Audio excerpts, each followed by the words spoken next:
Hi, I'm Larry Richardson, your step-by-step chef, and in this episode I have a big announcement to make. We are going to start a series cooking with plant-based meats. Now, why are we doing this?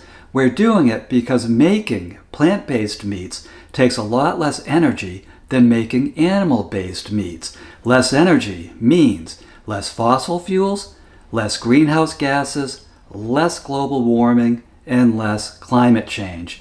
Now, I am substituting this plant-based meat for animal-based meat in many of my meals. All of my meals, I'm not quite there yet, but maybe you are. So that's totally up to you. But I did want to start this series because I think it's time for us all to pitch in when it comes to climate change and global warming. So in this first episode, I am going to show you that the Impossible Burger is possible and it's downright delicious. So come on, let's cook. And here are the ingredients for our possible Impossible Burger. First, I have an Impossible Burger. You can see it looks like a burger, like a pre-shaped burger. And this is in its frozen form. I have a slice of tomato. I have about a quarter cup of chopped lettuce. I have a slice or two of red onion. You can use sweet onion, white onion, onion. It's totally up to you. I have about 5 dill pickles, hamburger dill pickles, which taste delicious on it. I have a whole grain bun, and they're making those a lot better too now, so it's very tasty. I have some ketchup. I have some mayo, and I can add some cheese if I want. So again, why would I add mayo and cheese to a plant-based hamburger? Basically so I'd eat it, so it tastes good.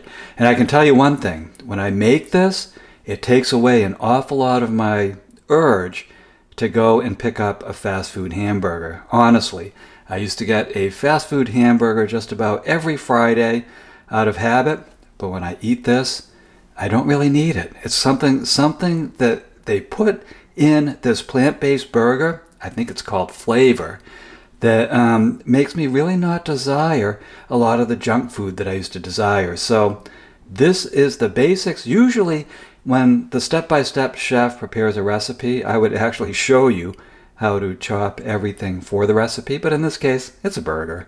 So it's pretty basic. But in subsequent episodes, I will show you step-by-step how to make the dishes. So come on, let's cook. Okay, so I have this pan preheated over medium-high heat, which is what the makers of Impossible Burger recommend. One thing I want you to keep in mind is that when you're using these plant-based meats, read the directions because they don't always behave the same as traditional meats when they're being heated up. So make sure to read the package and see what happens. Now, we'll just put the burger in. And they recommend that I cook it 4 minutes to a side. You can also grill this if you want. You can put it on your grill and make it, which I am going to try. I can't wait to try that. But 4 minutes to a side. Now, these can get pretty smoky. There is some vegetable oil in them. And, whatever the mix is, just check the label if you're interested in that. But there are some oils in this, and that's what helps to brown it and give it its flavor.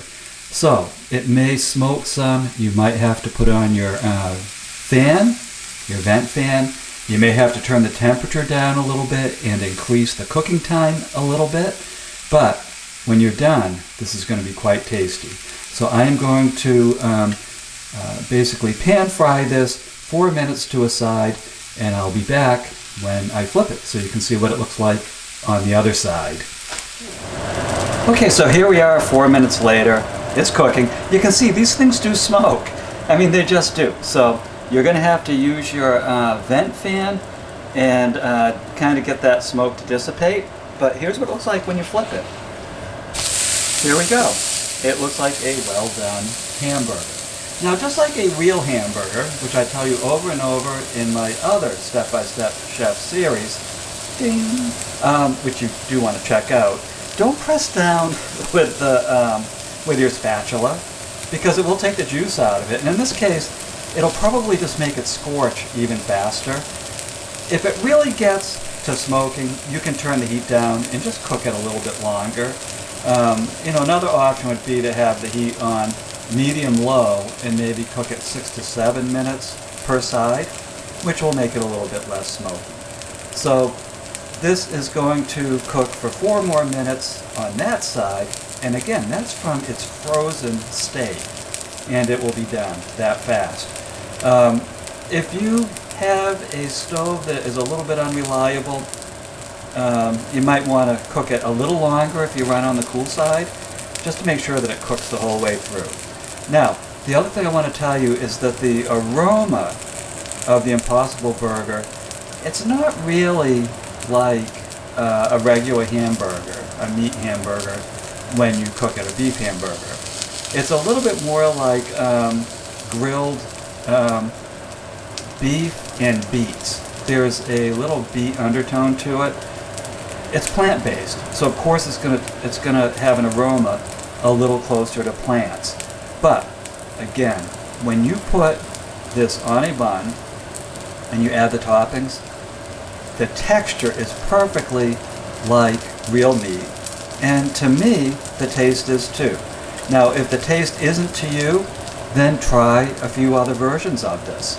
But for years, I tried different plant-based foods that claimed to be burgers, and they just weren't there. It just set my alarms off and I couldn't eat it. It felt like work, not like eating a hamburger. This one tastes and has a texture enough like a hamburger that it passes with flying colors. It's very tasty to me. The other thing that I want to say is, just because we're doing, again, a plant-based, increasing our plant-based presence in our diet, it doesn't mean we have to quit meat. So you may still want to eat real hamburgers, real steak occasionally. If you're a vegan, more power to you. I'm not saying that you have to eat meat. I'm just saying that for people who normally eat lots of meat, this is a great way to substitute without losing flavor. And it's an easy way to eat a plant-based diet. I just recommend it. And I'm having a blast and really enjoying eating plant-based foods. So this is just about done. I'm going to let this cook for a few more minutes. Now this does something funny. Some of the juices, some of the plant-based juices will appear on the top. That means that it is cooking all the way through. That means the heat is rising up into this Impossible Burger and it's cooking all the way through. Let me just give it a flip so you can see the other side. See? It's browning up just fine.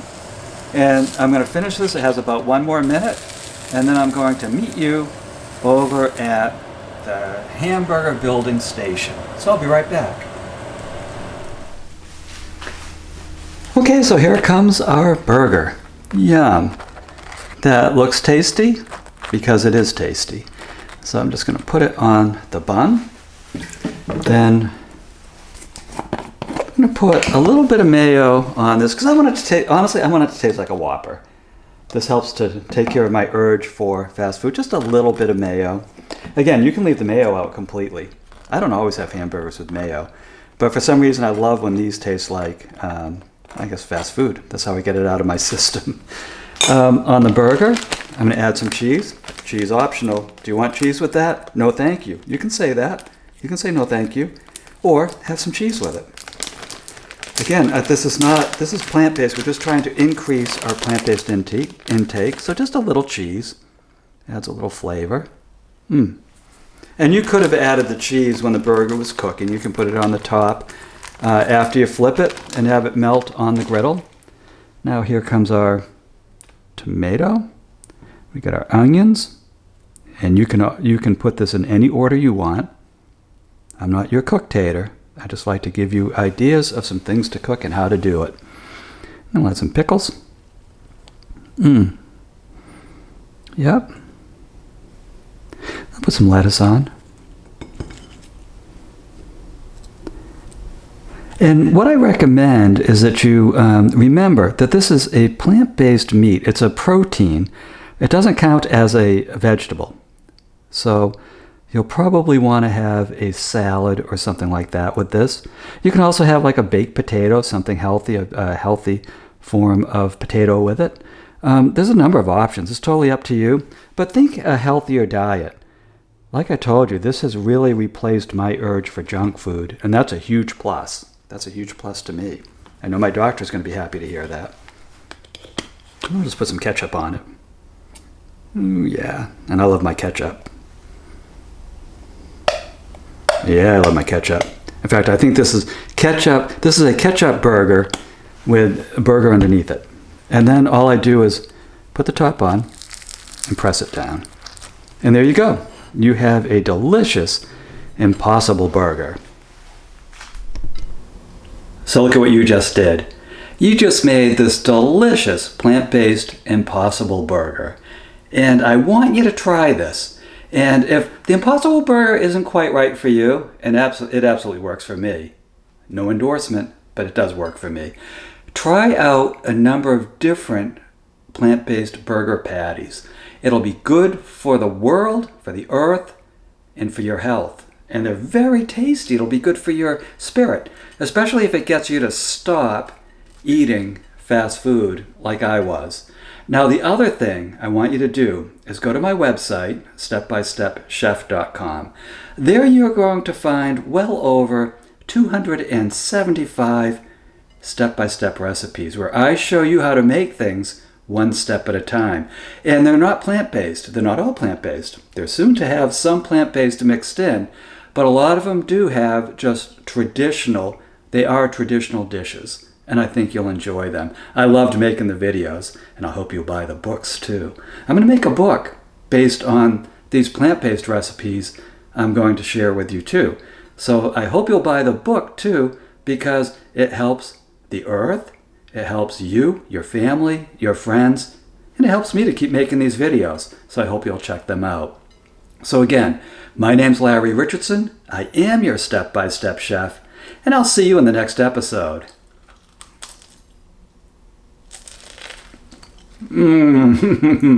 Try it.